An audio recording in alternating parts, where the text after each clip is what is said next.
Well, greetings, sisters. This is Leanne. I've been really wanting to send you just a quick video of our journey here to Mexico and the things that have happened since we arrived.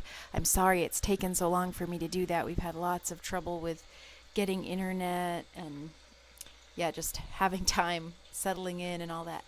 So, this is it. I put together some pictures and videos so that you could get a vision of what's happening here. So we had a really uneventful journey here. We were all squeezed into our 15-passenger van, but it's actually 11-passenger because there are seats missing. So we were able to stuff in a lot of things, but all of our possessions we brought in one van, got rid of everything else. Raul and his wife Maide are here. Raul escorted us to Monterrey. He's a good brother, really helped us. And John Seitzma here, they helped bring our washing machine into Mexico because it's expensive to buy one here, but they both came with us and were real helpful to us along the journey. I had to get a picture of the kids sleeping here. It was a 6-hour journey, but we got up early to make it. And I was really, really thankful that Matt did all the driving. Thank you, sweetheart, for doing that. We had a lot of fun rest stops along the way, thanks to Raul. Raul actually escorted us across the border. He did all the translating for us and helped us with every step of that. We were so thankful for him. He's a good brother, and he made the trip fun. And then here we are getting our visas. That was a blessing after being rejected so many times for India. And I guess because it was the holiday season, it still is the holiday season, they hire these extra people to fill out visas for people so it doesn't get so crowded there in the application area. So it took 5 minutes for our whole family to apply for visas. That was wonderful. And here we are being welcomed into Mexico, which again was a real blessing after the rejection with India.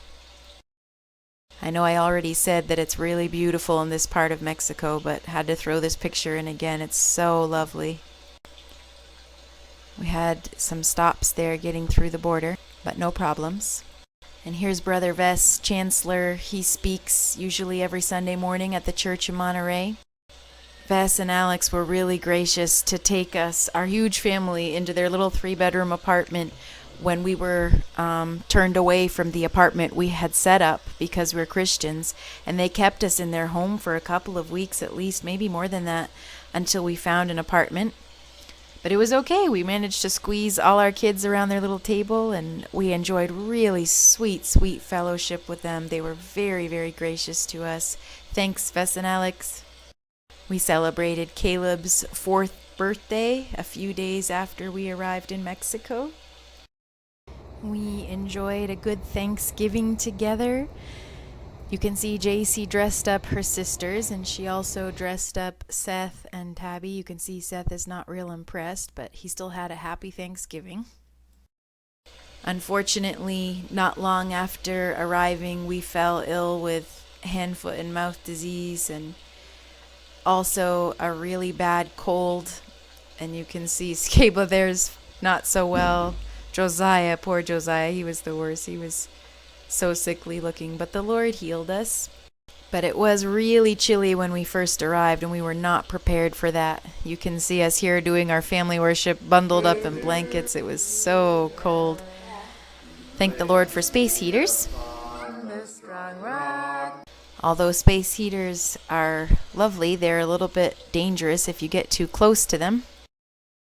And unfortunately, Seth found that out. He got cold in the night and moved the space heater real close to himself, and the heater melted his blanket while he was wrapped up in it. And I came in and found melted pieces of blanket everywhere. It was a miracle that didn't just get engulfed in flames. So, we're a little bit more careful with a space heater now, especially Seth. Thank you, Lord, that wasn't any worse than it was. Just never know. And speaking of Seth, oh yes, after the Thanksgiving outfit, he changed into this Indian outfit. That was a little bit more pleasing to him. But I wanted to share with you that since we've been here, he's made a profession of faith. And we've just been really, really encouraged with what we've seen from him since. He really seems to have a really developing little soul and a conscience that's growing very sensitive and an interest in the things of God. It's been a real blessing. Yeah, we're just real encouraged with him. I took this video of him. It's cute. He's actually copying hymns from a hymn book, letter by letter, and singing. It was really sweet. Still I will follow, though no one go with me. Still I will follow, though no one go with me. Still I will follow, still I will follow. No turning back, no turning back. And for those of you who have been praying for Julia, we're really encouraged with her too. There's been a real battle being waged. I see it happening at the spiritual level where she is really fighting to cut off her flesh and put on righteousness, put on the Spirit. She's really trying to move forward, and that's really encouraging. And Matt and I and some of the children have been working hard trying to learn Spanish. We're thankful for Rosetta Stone and Duolingo and the other things that have been a help as we try to learn this.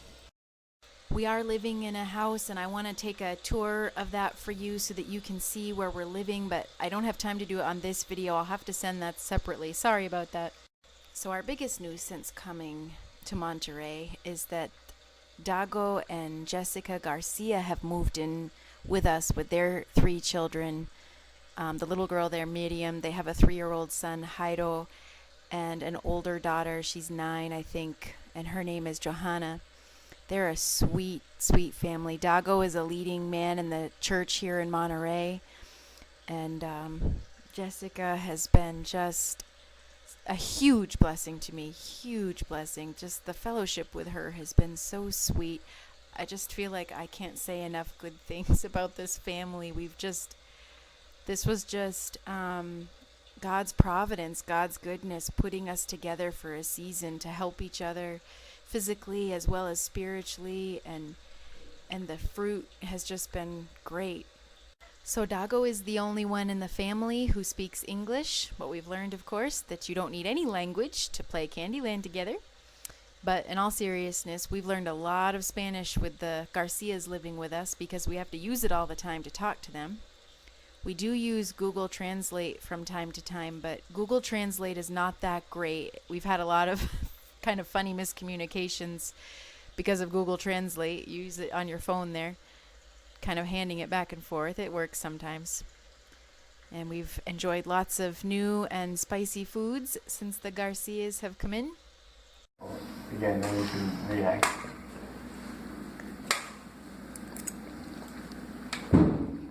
Tastes like pineapple. And Josiah is happy wherever there are bananas. He's doing just fine. So Dago and Matt have become very, very good friends. I think they've really been able to bless each other with good fellowship and mutual encouragement. And we call him the Mexican Daryl Reel. The kids really like him. He plays the guitar and they enjoy that. Seth and Kaba really romp with him sometimes. And he likes the babies and they like him. And I've been enjoying really good fellowship with Jessica too. Oh, and here's Seth welcoming Jairo in the Wilkinson way. No CPS in Mexico. And of course we have corrupted the Garcia family with regular Nerf gun wars in our house. Thanks, by the way, to the Montgomery family and the Real family for introducing us to that pastime. We've enjoyed many good hours relaxing with Nerf gun.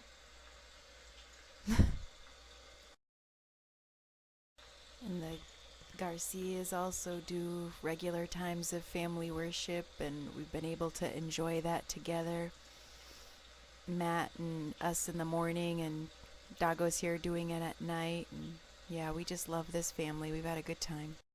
I just feel like I don't have the proper words to say how thankful I am for the Garcias.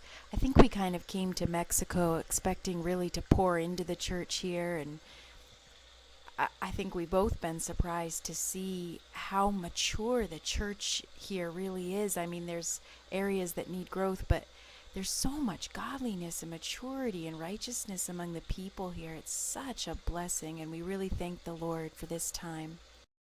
So I'll end here with Jairo and Susanna. I love you so much, all my sisters. I'm praying for you. I think of you often. Feel free to ask questions, send emails. I love hearing from you, and may the Lord bless you and your families as you serve Him where you are. Goodbye.